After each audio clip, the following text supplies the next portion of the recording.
Morning my dear students, welcome to my channel. இந்த வீடியோவில் என்ன பார்க்க போகிறோம் அப்படின்னா 10th ஸ்டாண்டர்டு 3rd யூனிட்டில் இருக்க poem I am every woman இருக்கு இல்லையா, அதோட வீடியோ கேட்டிருந்தீங்க. ஸோ அதோட பேராகிராஃபோட எக்ஸ்ப்ளனேஷன் தான் சொல்லப்போனால் போயமோட எக்ஸ்ப்ளனேஷன் தான். எக்ஸ்ப்ளனேஷன் நல்லா புரிஞ்சால் நீங்கள் உங்களுக்கு அப்ரிவியேஷன்லேயுமே இது யூஸ் ஆகும். உங்களுக்கு மொத்தம் 6-7 போயம் இருக்குது அப்படின்னா நீங்கள் போயமோட நேமுமே உங்களுக்கு ஞாபகம் இருக்கணும், ஆத்தரோட நேம் கண்டிப்பாக உங்களுக்கு ஞாபகம் இருக்கணும். ஏன்னா அப்ரிவேஷனில் நீங்கள் இது எக்ஸ்ப்ளனேஷனில் இஆர்சியில் இஆர்சி பொறுத்த வரைக்கும் உங்களுக்கு போயம் நேம் கரெக்டாக எழுதுனீங்கன்னா உங்களுக்கு 1 மார்க்கு, அதே மாதிரி போயட்டோட நேம் கரெக்டாக எழுதுனீங்கன்னா 1 மார்க், 2 மார்க் ஈஸியாக எடுத்துலாம். எக்ஸ்ப்ளனேஷனுக்கு உங்களுக்கு இஆர்சிக்கு 1 மார்க் தான் வரும், 3 மார்க் அவங்க கணக்கு பண்ணி தான் போடுவாங்க. ஸோ நீங்கள் எதை படித்தாலும் எந்த சப்ஜெக்ட் பிடிச்சாலும் புரிஞ்சுட்டு படிங்க. ப்ளஸ் ஸ்பெல்லிங் மிஸ்டேக்ஸ் எதுவும் இல்லாத மாதிரி, தமிழ் எழுதினாலும் இங்கிலீஷ் எழுதினா ஸ்பெல்லிங் மிஸ்டேக்ஸ் இல்லாத மாதிரி பார்த்துக்கோங்க. ஓகே, இதோட எக்ஸ்ப்ளனேஷன் பார்க்கலாம். இது ஒருத்தவங்க கேட்டிருந்தாங்க கமெண்ட் பாக்ஸில், அதனால தான் இதை போடுறேன். Okay, strength of today's woman I am every உமனில், அதாவது நீங்கள் இதுக்கு சப்டைட்டில் போடலாம், சப்டைட்டில் போடாமல் எழுதலாம், ஒன்றும் பிரச்சனை இல்லை. பட் போயமோட நேம்லேயுமே ஆத்தரோட நேம்லேயும் உங்களுக்கு கண்டிப்பாக ஸ்பெல்லிங் மிஸ்டேக் வரவே கூடாது. அது ஒரு 2-3 வாட்டி நீங்கள் எழுதி கூட பார்த்துக்கோங்க. Okay, about the poem. இந்த போயம் அபவுட் த போயம்னா இந்த போயமில் என்ன சொல்கிறாங்க அப்படின்னு சொல்லிட்டு, இதில் Rakhi Nariyani Shirke is an academician with a passion of writing poem. அதாவது அவங்களோட ஆசை என்னென்னா, அவங்களுக்கு ஒவ்வொருத்தருக்கும் ஒரு இது பிடிக்கும் இல்லையா, ஸோ அவங்களோட இது என்ன பேஷன் என்னென்னா போயம் ரைட் பண்ணுறது, அந்த மீடியம் ஆஃப் செல்ஃப் எக்ஸ்ப்ரெஷன். அவங்களோட தாட்ஸை அவங்க போயம் மூலமாக வெளிப்படுத்துகிறாங்க.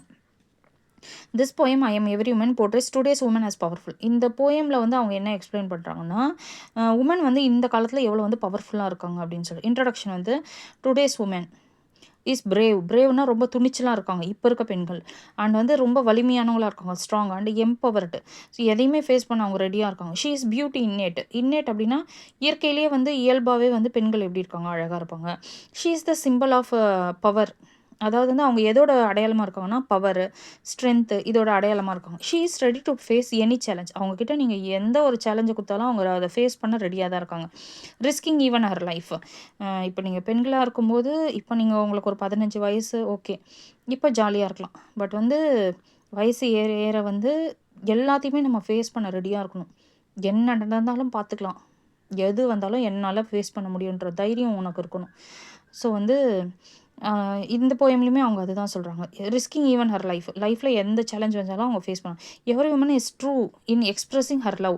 ஸோ அவங்க மற்றவங்க கிட்ட அன்பு காட்டுறது உண்மையான அன்பை காட்டுறாங்க, பொய்யான அன்பு எதுவும் காட்டுறதில்ல. Woman the hope raiser, she is ready to face the suffering. இந்த போயமில் சம்மர் அப்படிங்கிறது என்னென்னா ஒரு சோதனை காலம், ஒரு கஷ்டம் வரும்போது என்ன பண்ணுறாங்கன்னா பெண்கள் என்ன பண்ணுறாங்க, அதை ஃபேஸ் பண்ண ரெடியாக தான் இருக்காங்க. ஹாப்பி டைம்ஸ் அப்படின்னு எதை மென்ஷன் பண்ணாங்கன்னா ஸ்ப்ரிங் டேஸு, வசந்த காலத்தை. சம்மர் டேஸ்னால் கஷ்டகாலம். ஸோ எல்லாத்தையுமே அவங்க ஃபேஸ் பண்ணுறாங்க. She is very optimistic in her approach. Optimistic அப்படின்னா எல்லாத்தையுமே நேர்மறையாக அணுகுறாங்க, பரவாயில்ல பார்த்துக்கலாம் அப்படின்னு சொல்லிட்டு.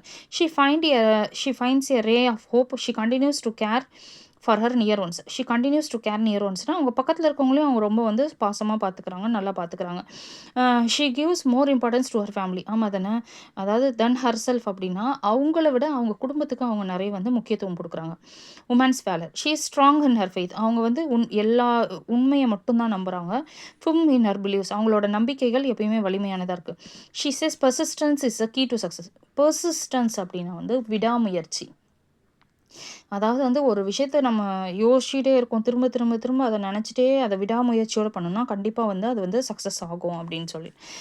அப்புறம் she has pride and self respect.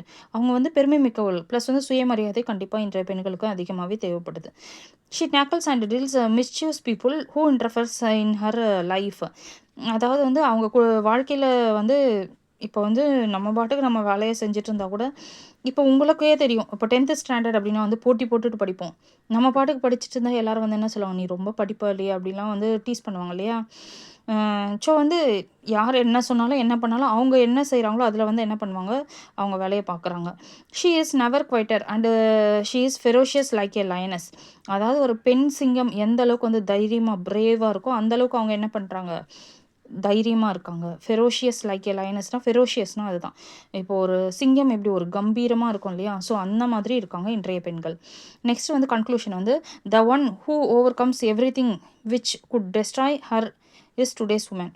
அதாவது வந்து யாருமே என்ன பண்ண முடியாது அப்படின்னா வந்து இன்றைய பெண்களை வெல்லவே முடியாது. அந்த அளவுக்கு எல்லாருமே என்ன பண்ணுறாங்க, பவர்ஃபுல்லாக இருக்காங்க. So love and respecter. So இன்றைய பெண்களுக்கு நம்ம என்ன பண்ணணும்னா, நம்மளோட அன்பையும் மரியாதையும் கண்டிப்பாக கொடுக்கணும். Woman are the real architects of the society. அதாவது வந்து இந்த சமூகத்தை கட்டமைக்கிற உண்மையான கட்டமைப்புவாதிகள். ஆர்கிடெக்ட்னா கட்டமைக்கிறது, ஒரு பில்டிங்கை கட்டுறாங்க இல்லையா, அந்த மாதிரி. அதுதான் அப்படின்ட்டு என்ன சொல்கிறாங்கன்னா, ராக்கி நரியானி ஷிர்கே இந்த பேராகிராஃபில் இதை தான் வந்து எக்ஸ்பிளைன் பண்ணுறாரு. இப்போ இந்த மாரல் பொறுத்த வரைக்கும் நான் என் ஸ்டூடெண்ட்ஸ்க்கு என்ன சொல்வேன் அப்படின்னா வந்து, உனக்கு இந்த வந்து நல்லா பர்ஃபெக்டாக தெரிஞ்சால் இதை எழுதுங்க. எனக்கு இந்த பேராகிராஃபை என்னால் பர்ஃபெக்டாக பண்ண முடியும்னா இதை எழுதுங்க. அப்படி இல்லைன்னா ரொம்ப ஸ்லோ லேர்னராக இருக்கவங்க, நீங்கள் என்ன பண்ணணும், நம்மளோட டார்கெட் நம்ம ஒரு 50க்கு மேலே எடுக்கணும். இல்லை முதல்ல பாஸ் பண்ணணும். ரொம்ப ஸ்லோ லேர்னருக்கு சொல்கிறேன் நான். அவங்க வந்து என்ன பண்ணுன்னா, ஆல் இஸ் வெல், மாரல் போட்டு ஆல் இஸ் வெல்னு எழுதிருங்க. எழுதுறதை நீட்டாக எழுதுங்க. கொஞ்சமாக எழுதினாலும் ஸ்பெல்லிங் மிஸ்டேக் இல்லாமல் எழுதினாலும் உங்களுக்கு ஃபுல் மார்க் வந்துடும். ஓகே, இந்த பேராகிராஃப் எந்த அளவுக்கு புரிஞ்சுது அப்படின்னு சொல்லிட்டு எனக்கு கமெண்ட்டில் சொல்லுங்கள். தேங்க்யூ.